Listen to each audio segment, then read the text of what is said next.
Now let me go to some of the examples of observation as a tool of generating and gathering data, which I have done both as part of my PhD and in recent times as part of research at Teresas. For my PhD, I worked on the civil area of Jalandhar cantonment. And as one of the components of my study, the socio-spatial structure of the civil area was to be analyzed. And in this, I used the observation method to prepare a generalized ground plan of a traditional residential house in the civil area. This is a sketch.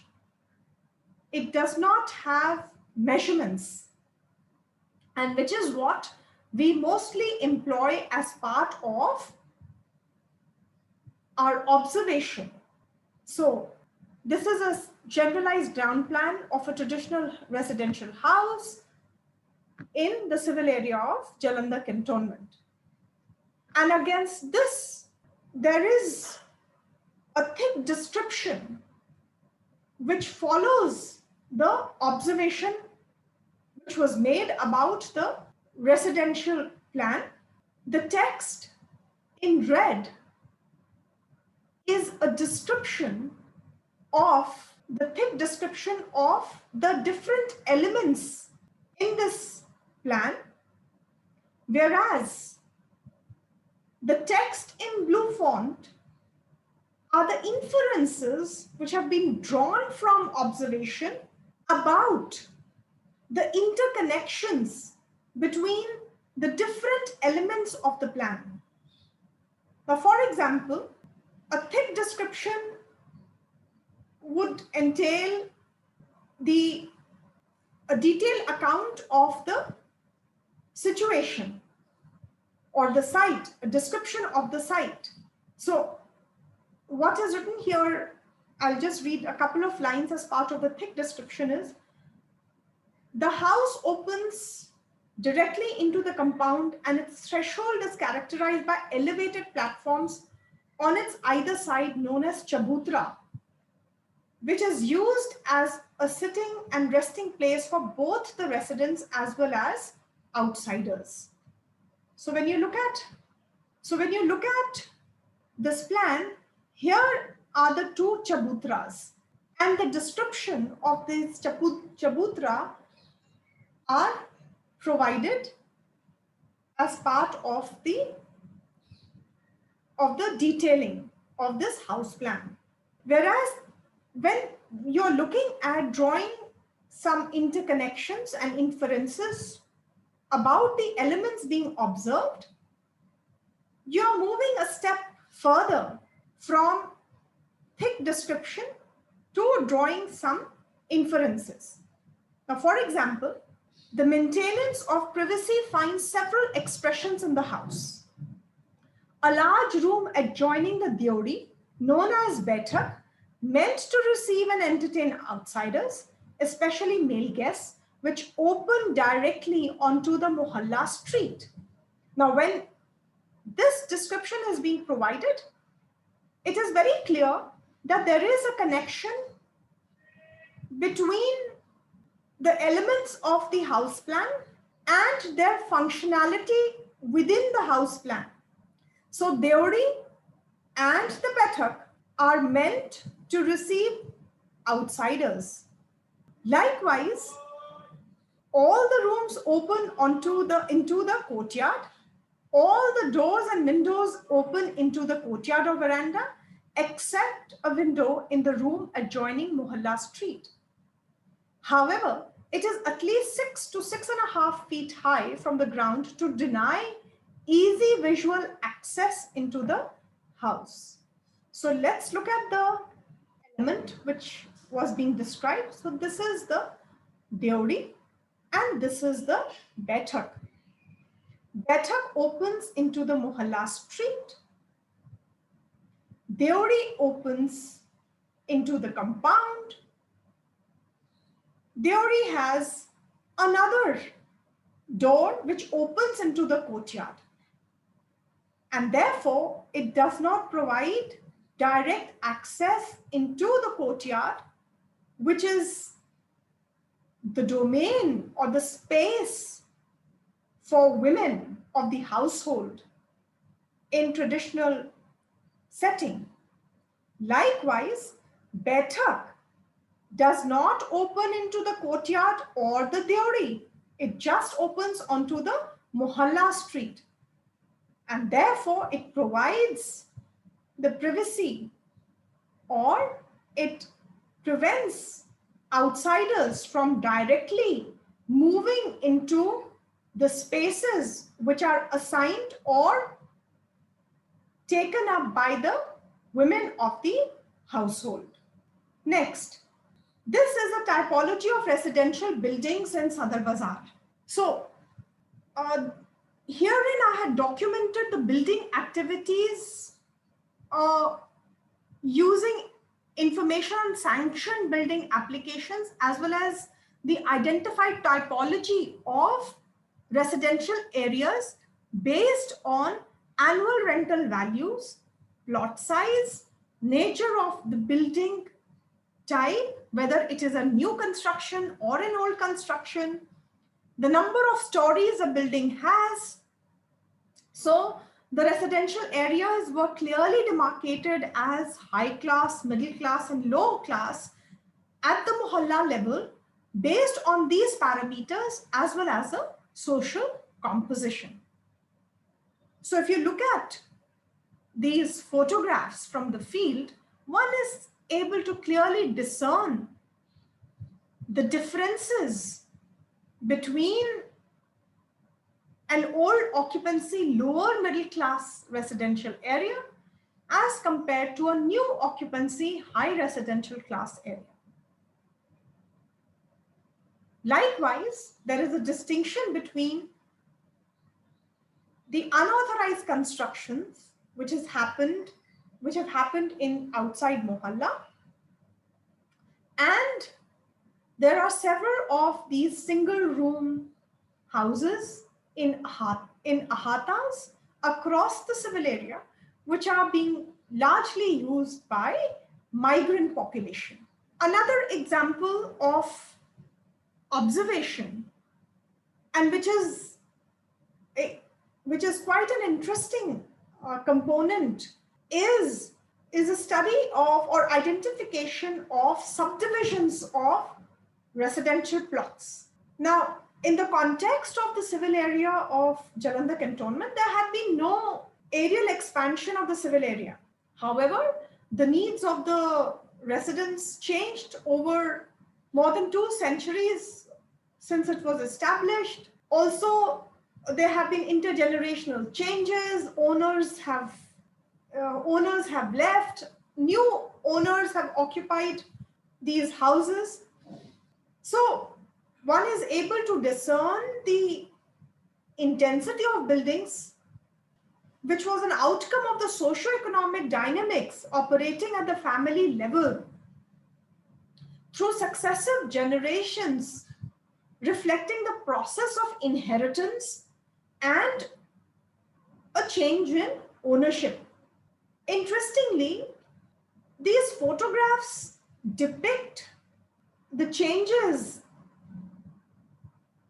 on account of subdivision of property, but change in ownership in official records may or may not have occurred, given several issues with mutation of properties and cantonments.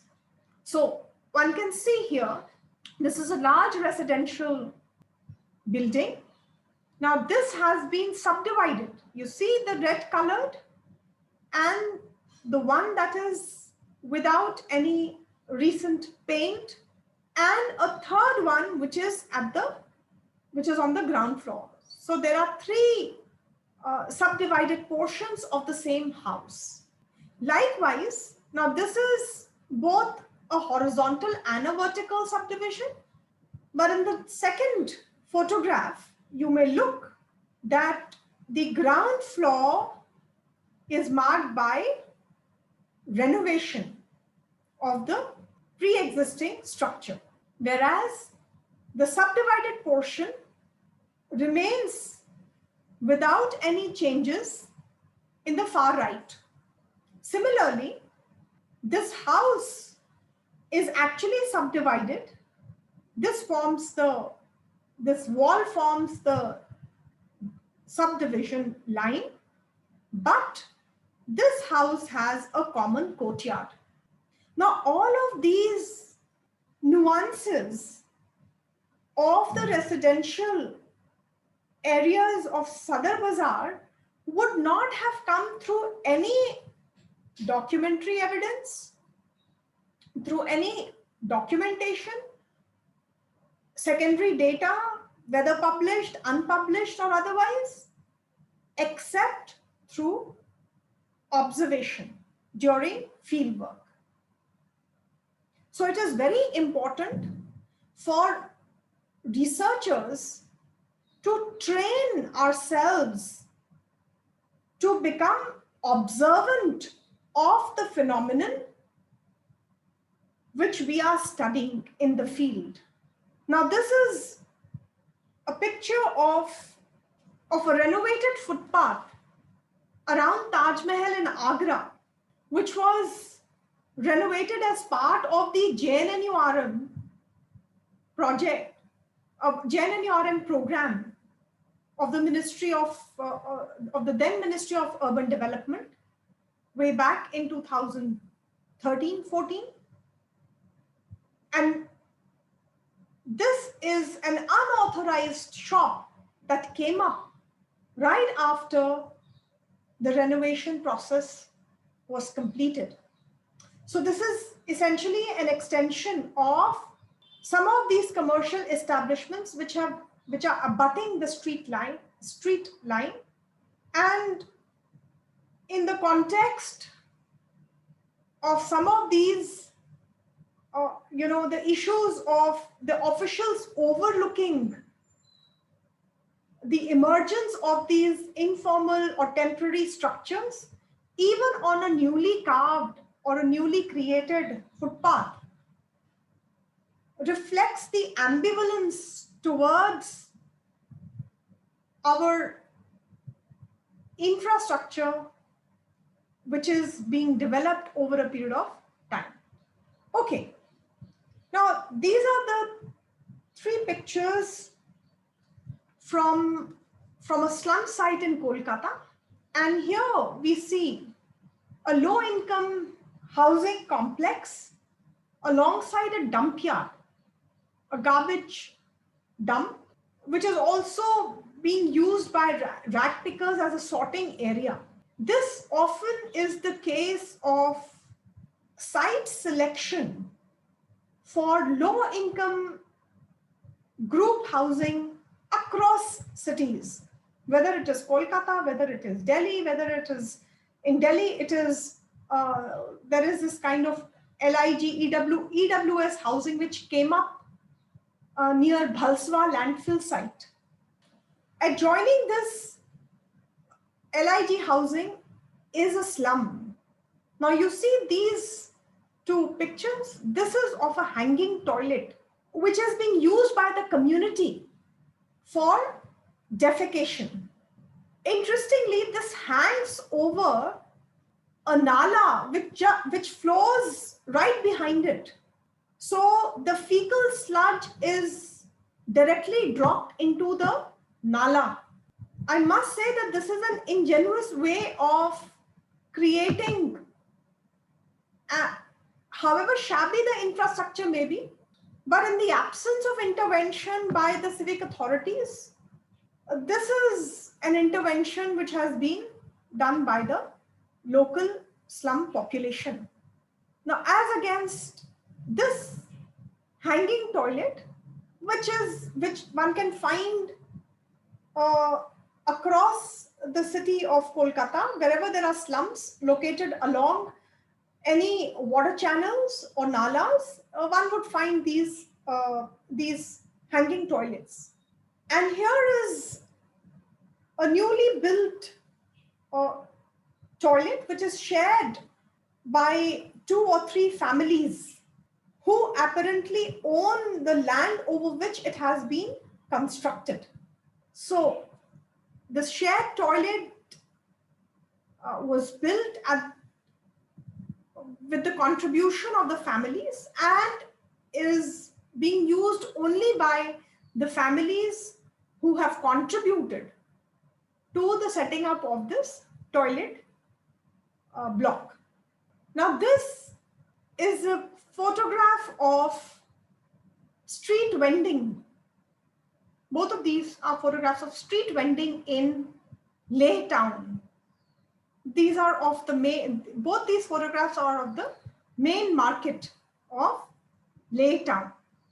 And one observation about street vending in Leh is the dominance of women as street vendors in the main market area of Leh town. And these women vendors bring in fresh vegetables and fruits, which are mostly sourced from their own houses, from their own orchards. And this is one of the means of self-sufficiency or economic self-reliance which is being achieved by the women of Leh town. So they occupy this area every day, both in the morning and the evening, and sell whatever is their produce. And very interestingly, they are all occupying an area outside the shops, and they're not causing any disruption to the movement of pedestrians either here or right in front of the shops, or causing any disruption in access to customers who may be visiting these shops. The last part of the observation mapping is this Google map image, which has been used to depict the spatial changes, particularly in land use, over a period of time in village Acheja in Greater Noida, which is a peri-urban village to Greater Noida. And it has been undergoing significant changes in its land use from agricultural to non-agricultural over the past 10 plus years. So this is another way of mapping observations in the field and employing Google Maps, as well as one can employ remotely sensed data to capture these kinds of changes. So over one map, one can, identify changes by observing different patterns over a period of time. So all of these approaches, all of these components of observation is something that has been the mainstay of fieldwork in disciplines such as geography, and also being increasingly used in urban studies